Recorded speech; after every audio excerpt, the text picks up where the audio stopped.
ایک سچے دل کی روشنی۔ کبھی کبھی ایک چھوٹا سا عمل، ایک سادہ سا فیصلہ انسان کے دل کو ایسا روشن کر دیتا ہے کہ اس کی روشنی زمانوں تک باقی رہتی ہے۔ یہ کہانی ہے ایک ایسے بچے کی جس کا دل چھوٹا تھا مگر اس کا ایمان بہت بڑا۔ آئیے اس خاموش گاؤں کی طرف چلتے ہیں جہاں حمزہ ہمیں سچائی کا مطلب سکھاتا ہے۔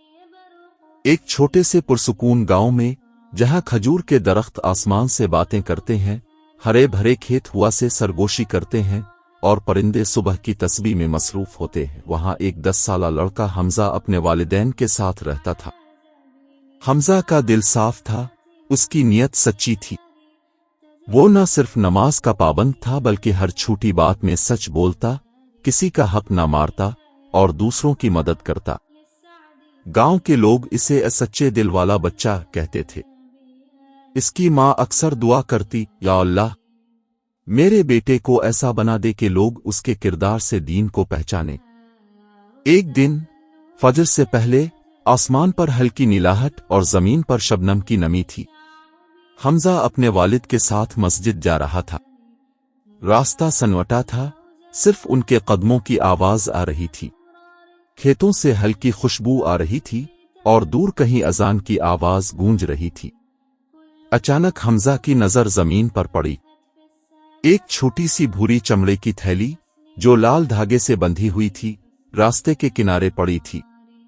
حمزہ نے جھک کر اسے الفاٹ الف، اس کے اندر 12 سونے کے سکے تھے۔ حمزہ نے کہا، ابو یہ دیکھیں مجھے کیا ملا۔ والد نے غور سے دیکھا، پھر نرمی سے کہا، بیٹا یہ کسی کا مال ہے، ہمیں اسے واپس کرنا چاہیے۔ حمزہ نے سر ہلایا اور تھیلی کو احتیاط سے سنبھال لیا۔ اس کے چہرے پر خوشی نہیں بلکہ ذمہ داری کا احساس تھا۔ نماز کے بعد مسجد کے باہر والد نے بلند آواز میں کہا، کیا کسی کا پرس گم ہوا ہے؟ کچھ لوگ راکے لیکن کوئی آگے نہ آیا۔ ایک آدمی نے ہنستے ہوئے کہا، ارے بچے رکھ لو یہ پیسہ، کون دیکھے گا؟ حمزہ نے آسمان کی طرف دیکھا، اس کی آنکھوں میں یقین تھا۔ اللہ دیکھتا ہے، بس وہی کافی ہے۔ لوگ خاموش ہو گئے، کچھ نے حیرت سے دیکھا، کچھ نے دل میں دعا دی۔ اگلے کئی دنوں تک حمزہ مسجد، بازار اور گاؤں کے چوراہوں پر آواز لگاتا رہا، کیا کسی کا پرس گم ہوا ہے؟ کچھ بچے اس کا مذاق الفاڑتی، حمزہ تم اس پیسے سے مٹھائی اور کھلونے لے سکتے ہو۔ حمزہ مسکرا کر کہتا، میری مٹھائی اللہ کی رضا ہے۔ ایک دن حمزہ نے اپنے استاد سے پوچھا، سر اگر کوئی چیز گم ہو جائے اور ہم اسے پالیں تو کیا ہم اسے رکھ سکتے ہیں؟ استاد نے کہا، اگر تمہیں یقین ہو کہ مالک نہیں ملے گا تب بھی تمہیں اللہ سے ڈرنا چاہیے، کیونکہ اصل امانت دار وہی ہوتا ہے جو تنہائی میں بھی سچائی پر قائم رہے۔ حمزہ نے سر جھکا کر کہا، میں مالک کو ڈھونڈتا رہوں گا چاہے سب لوگ کچھ بھی کہیں۔ ایک دن سورج ڈھلنے سے پہلے ایک بوڑھا آدمی گاؤں آیا۔ اس کے کپڑے مٹی سے بھرے تھے، چہرے پر تھکن تھی اور آنکھوں میں امید کی چمک۔ اس نے لوگوں سے پوچھا، کیا کسی نے ایک چھوٹا پرس دیکھا ہے؟ لوگوں نے اسے حمزہ کے پاس بھیجا۔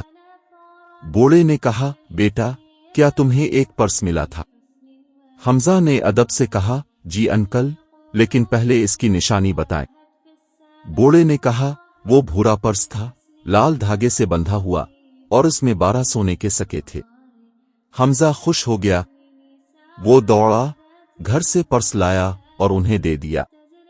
بوڑھے کی آنکھوں میں آنسو آ گئے، بیٹا تم نے میری امید واپس کر دی۔ اس نے حمزہ کو 2 سکے دینا چاہے لیکن حمزہ نے نرمی سے کہا، انکل یہ آپ کا مال ہے، میرا انعام اللہ کے پاس ہے۔ بوڑھے نے ہاتھ الفاٹے کر دعا دی، یا اللہ اس بچے کو علم، رزق اور جنت عطا فرما، آمین۔ اس شام حمزہ اپنے والد کے ساتھ بیٹھا تھا۔ والد نے کہا، بیٹا تم نے دکھا دیا کہ ایمان عمر سے نہیں دل سے ہوتا ہے۔ حمزہ نے کہا، ابو میں ہمیشہ سچ بولوں گا اور اللہ کی رضا کے لیے